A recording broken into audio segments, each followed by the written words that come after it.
Madam. Shifting news. Explore, feel, shift.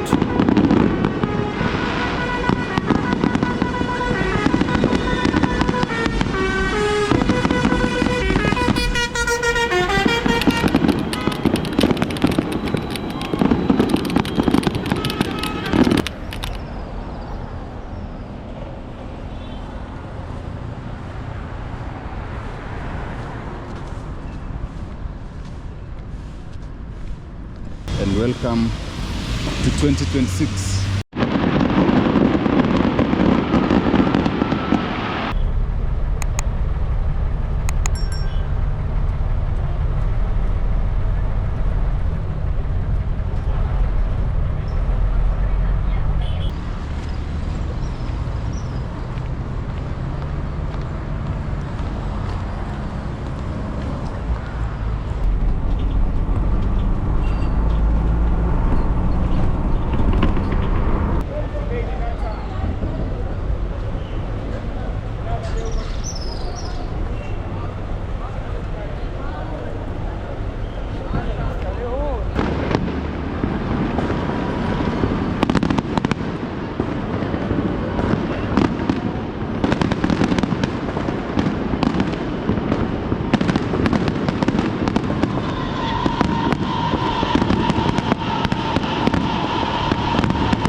Feeling of many.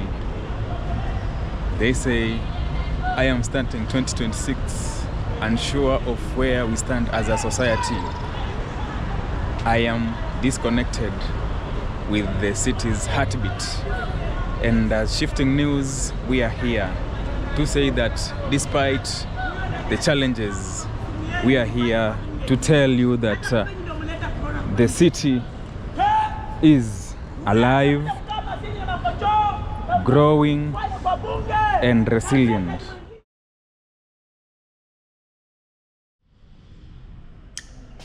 Happy New Year, that is 2026. I hope you're doing well. Welcome to Shifting News officially in 2026. You people are just amazing. I hope you crossed over well. I hope you'll be seeing some of the highlights as we enter this 2026. And this video, we are just grateful to all our returning supporters. We say thank you for always being here, giving us the amazing support. Guys, remember, if you're watching us and you haven't subscribed, make sure you join this amazing family. Subscribe, hit the notification bell to receive all notifications once we upload a new video. And just to mention but a few, those I may be able to remember, Mr. Patrick Ndengu, who is a teacher who taught me in my primary school, always here supporting us. It is always amazing. Hey, those people who always want you to grow bigger and bigger, and we are hoping that as Shifting News, we will grow bigger and bigger. And also a special shout out to Mr. Dan W for the call you made this year. It was the call that has rejuvenated us and given us more energy. Mr. GK from the US, also Mr. Dan is from the US. We also have AJ from the UK. You people made 2025 to be a wonderful year. We also have other people like Martin K, Arthur B, Jere, Solomon, we have Eliza, we have Emily, and Dave Paco. We have Ruben TV, we have Steve Mtumbu, Sunday Boss, and more others, Victor O, Trevor, Jimmy O, EO from Sweden, and Kevin M from US. Hey, you people, just thank you. And also Arnold, we have Collins. I want to say thank you. And we also have our ongoing Mchanga that is supposed to end this month. So far we are at 10% with having raised around 20,500. Thank you for the support you have accorded us. And if you're there, you'd wish to support us, just the link will be in the description of this video. Feel free. You can also do an MPESA it will be a very great gift to us. So we are just giving you how we are entering the Nairobi CBD. Always positive vibes, always eager and ready to take 2026 to another step. So feel appreciated wherever you are. Welcome to 2026. Happy New Year. Let the year have greatness, and let's share all that you would wish us to do in 2026. Otherwise, we have a video that will be coming, or we are planning for a video that is in probably this weekend or next weekend. That is if all the funds come in place. So if you're outside there, you would like to support us, let's say we need to hire a drone. By the way, what we need to do needs a drone, and we need to hire a vehicle. So feel free, you can reach to us via our number, which is here and also in the description of this video. So feel free, and we are ready to roll out. Remember to like this video, comment, subscribe, and hit the notification bell. So see the highlights. Then the main video is coming later today. That is on 7th of January 2026. Wow. See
Madam.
Shifting news. Explore, feel, shift.